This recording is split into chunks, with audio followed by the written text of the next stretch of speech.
Hello and welcome to this video on angles and symmetry. This is part of our Functional Skills Maths Level 1 and Level 2 course. The learning outcome for this lesson is to draw two-dimensional shapes and demonstrate an understanding of line symmetry and knowledge of the relevant size of angles.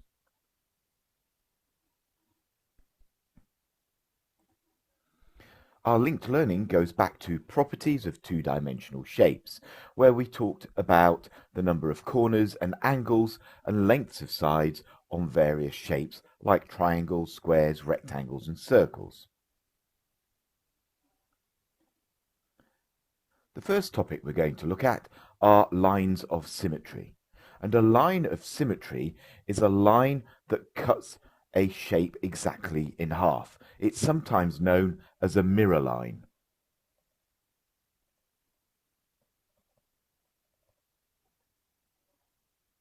You can also think of it as a folding line, so that you're going to fold a shape exactly in half. If you have a shape like a rectangle, you can see you can divide the shape in two that way, or divide the shape in two that way. You can't join the diagonals because they won't fold onto each other. So there are two lines of symmetry on a rectangle. On a square, however, you can fold it in half both horizontally and vertically. But you can also fold it in half down the diagonals. So there are four lines of symmetry for a square. For a triangle, it's slightly trickier depending on the type of triangle you have. If it's scalene, there won't be any lines of symmetry. If it's isosceles, like this one, then you'll have one line of symmetry that can cut the triangle in half. And if it's an equilateral triangle, then you have three lines of symmetry. So here are some shapes for you to practice drawing your lines of symmetry. So shape A is essentially a square on its end. So we have the 2, 3, 4 lines of symmetry. For our bone-looking shape, we can fold it in half that way, or we can fold it in half that way. For our T shape, we can only fold it down the center. And for our Christmas tree, again, just one line of symmetry down the center. Same again for shape E, horizontally down the center. Now for this octagon, you're going to get lines of symmetry through the center of each of the sides, but then also when you join the angles. So this will have 8 lines of symmetry for a regular octagon. Rotational symmetry is something slightly different, where if you put a pin in the center of the shape and then rotate the shape around, how many times does the yellow dot end up on itself? And this, for this equilateral triangle, would be 3. So there would be an order of 3 for rotational symmetry of that triangle. For shape B, if we put a pin in the center and we rotate it round, it would only lock onto itself twice. So this shape has an order of 2 for rotational symmetry. The kite, however, would only lock onto itself once it got back to the start. So this has an order of 1. For our hexagon, as we rotate it, every time it gets to a corner, we would end up with a point of rotational symmetry. So we'd have a total of 6, an order of 6 for our hexagon. For this shape here, our yellow circle would lock on 4 times, and here for our pentagon, we would have an order of rotational symmetry of 5. Now we've talked about angles before now when we've been talking about shapes, and we've actually compared angles in triangles to say that, for example, an isosceles triangle has 2 angles and 2 sides the same. So an angle is a measure of distance between 2 lines about where they meet. So this is what we call an angle. you need to be aware of some of the angle terminology that we use. So we call an angle less than 90 degrees an acute angle. An angle that is exactly 90 degrees has this box, which we've seen before, and we call that a right angle. An obtuse angle has to be more than 90 degrees and less than 180. Sometimes a straight line, or two lines that meet exactly in a straight line, is called a straight angle or a straight line angle. So this is exactly 180 degrees. And then finally, a reflex angle is any angle bigger than 180 degrees. So please try and remember these words. When you measure the angle for a line, you use a protractor. Now put the crosshairs of the protractor on the corner of where the two lines meet. Line up one of the zero lines on the protractor across one of the lines that you're measuring, and that means the other line is the angle that you're looking for. Now, because our zero line is this inner scale, then it's this inner scale that we need to be reading to get our angle of 45 degrees. So the angle here is 45 degrees. So the technique to use is, if you're asked to measure an angle, take your protractor, place the crosshairs where the angles meet, then decide which scale you're going to use.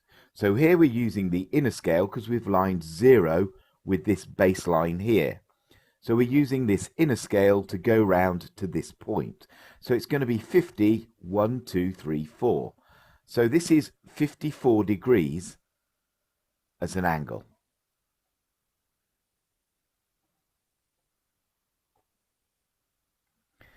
Now sometimes you can actually estimate angles just by looking at them. Because we know 90 degrees is a line that goes straight up, then we can say that this line here is roughly 45 degrees. So we can estimate angles just by looking at them. So if we know a line straight up is 90 degrees, this is a small angle of about 10 degrees, I would estimate this angle to be 80 degrees. Now let's look at angles in shapes. We need to know the angles inside shapes to calculate missing angles. Now, depending on the shape, depends on the angles inside those shapes, as we've already seen for triangles and quadrilaterals. So let's look at triangles first. It doesn't matter which type of triangle we're looking at, the interior angles of a triangle always add up to 180 degrees. So if we have a scalene triangle where this angle here is 80 degrees and this angle here is 60 degrees, then they add up to 140 degrees. So the missing angle here must be the 40 degrees to make this up to 180. So we can find missing angles if we know two of our angles. With an isosceles triangle, if we know this side and this side are the same length, then this angle and this angle must be the same. So if I told you that one of these angles was 70 degrees, we could work out this angle and this angle quite easily. Because this is 70, then this would be 70, giving us a total of 140 degrees. We take away the 140 from the 180, and it tells us this angle at the top must be 40 degrees. We've already said with an equilateral triangle, if each of the sides is the same length, then each of these angles must be the same. So the 180 degrees, when divided by 3, gives us 60 degrees for each of our angles on an equilateral triangle. It can't be anything else. On a right angle triangle, all you know is that this angle here is 90 degrees. You need to be given one of these two angles to work out what the angles are. unless it's an isosceles right-angled triangle, which I'll show you in a second. So if this angle here was 60, then we'd have 90 annotated as our square, plus 60, which is 150. Take that away from 180, and it tells us that the missing angle at the top is 30 degrees. Finally, if you have a right-angled triangle that is also equilateral, in other words, that length is the same as that length, then if this is 90, then you've only got 90 degrees left that needs to be divided equally between these two other angles. So they must be 45 degrees. Here's a little exercise on triangles that you can have a go at. So for the first one, we know this square means 90 degrees, so I've got 90 plus 30, which is 120 degrees. Take it away from 180, and it tells us that this missing angle here is 60 degrees. Same here, we have a right angled triangle, so we know that's 90, plus the 50 we already know about, which is 140. 180 take away 140 is 40 degrees for our missing angle. Here we have an equilateral triangle, so we know this is 40 and this is 40, giving us a total of 80 degrees. 180 degrees take away 80 tells us that the missing side is 100 degrees. And finally, another right angled triangle, so we have 90 degrees. We have 20 degrees there. Gives us a total of 110. We know there's 180 in a triangle. Take away the 110 we know about, and the missing angle at the top is 70 degrees.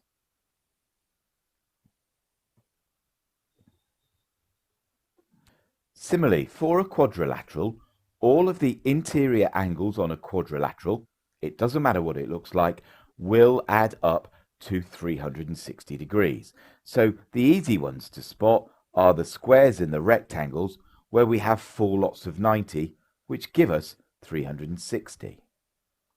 However, some of the other shapes, they could give you 2 or 3 of the angles, and in which case you need to find the missing fourth angle, depending on its properties. For example, if this is a parallelogram and this is the same length as this is the same length as this, then this angle is going to be the same as that angle, and that angle is going to be the same as that angle. Let's have a look at some quadrilaterals and work out the missing angles. So we have 90 here and 90 here. That's what the right angle symbol means. So we have 90 plus 90 plus 75, giving us a total of 255. So we need to take our 360, take away 255, and we end up with 105 degrees for our missing angle here.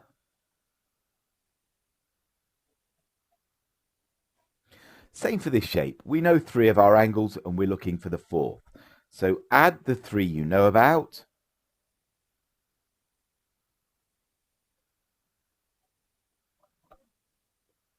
And you get 280 degrees.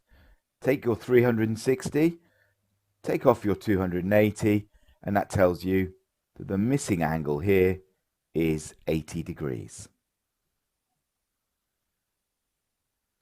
Same for shape number 3. Add the 3 angles you know about.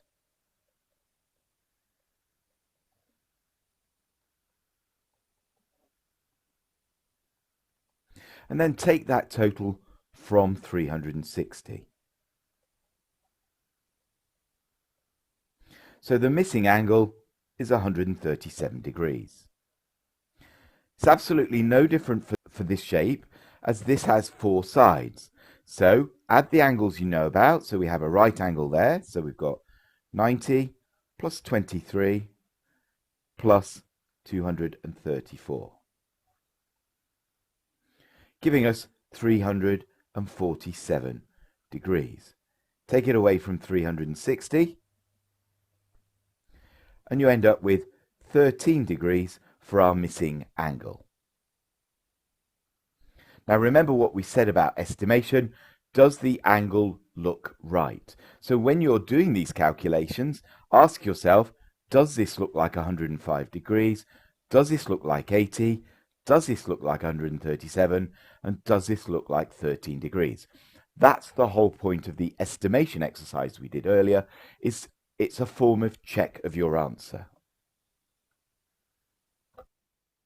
Okay, so we've covered the three-sided shapes and the four-sided shapes. So we know that triangles have 180 degrees and that quadrilaterals have 360 degrees. Now, this forms a pattern that we talked about earlier, where to work out the angles inside a shape, we're just adding 180 degrees every time we add a side. So if I want to know the angles inside a five-sided shape, like a pentagon here on the left, then it would be 360 plus 180. So you end up with 540 degrees. Again, if we had a six-sided shape, just keep adding 180 so that you end up with 720 degrees. Now, with your regular shapes, like a pentagon or a hexagon, then all you need to do is divide this angle, 540, by the number of angles, 1, 2, 3, 4, 5 angles. So 540 divided by 5 is 108 degrees for each of the interior angles on a pentagon. Here on the right, we have our hexagon, so we have 720 degrees as our angle for all of the interior angles, and because it's regular, all of these angles are the same, so all we need to do is divide 720 by 6. So each of these angles is 120 degrees. So, armed with this knowledge and knowing what you do now about angles in triangles and other shapes, I'd like you to solve these two problems and tell me what are the angles at A and the angle at B. Okay, so the angle at A is going to be half of the full angle for a hexagon. So we know, let's just say we go into the exam and you remember that a square has 360 degrees. So you can work out very quickly, if you can remember, add 180 to get 540 for a pentagon. So a six-sided shape must be 720. So the angles inside a pentagon are 720 degrees, and therefore the angle on just one of these corners is 720 divided by 6. So it's 120 degrees for the whole thing. Now in this diagram, the red angle that we're after is exactly half of a complete angle. So 120 divided by 2 gives us 60 degrees. So the angle A is 60 degrees.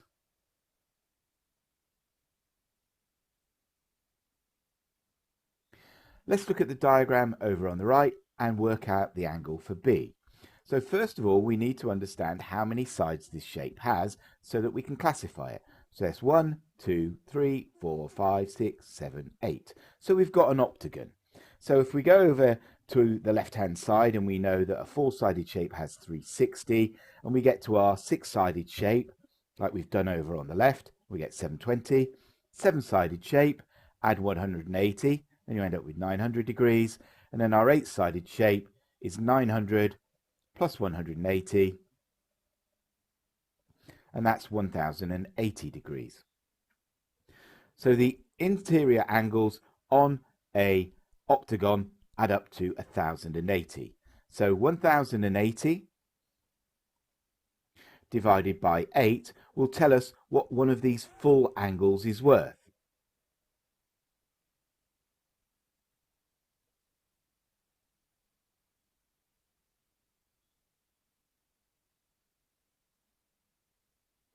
So a full angle is 135 degrees. So our angle B is 135 divided by 2.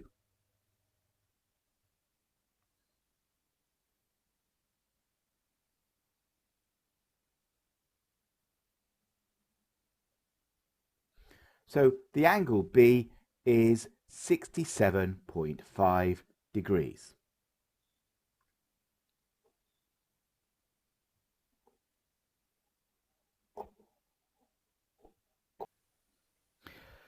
And that completes our learning outcome to draw two-dimensional shapes and demonstrate an understanding of line symmetry and knowledge of the relevant size of angles. There are quite a few buzzwords from this particular video. We have lines of symmetry, which are sometimes called mirror lines, that chop a shape in half. We have rotational symmetry,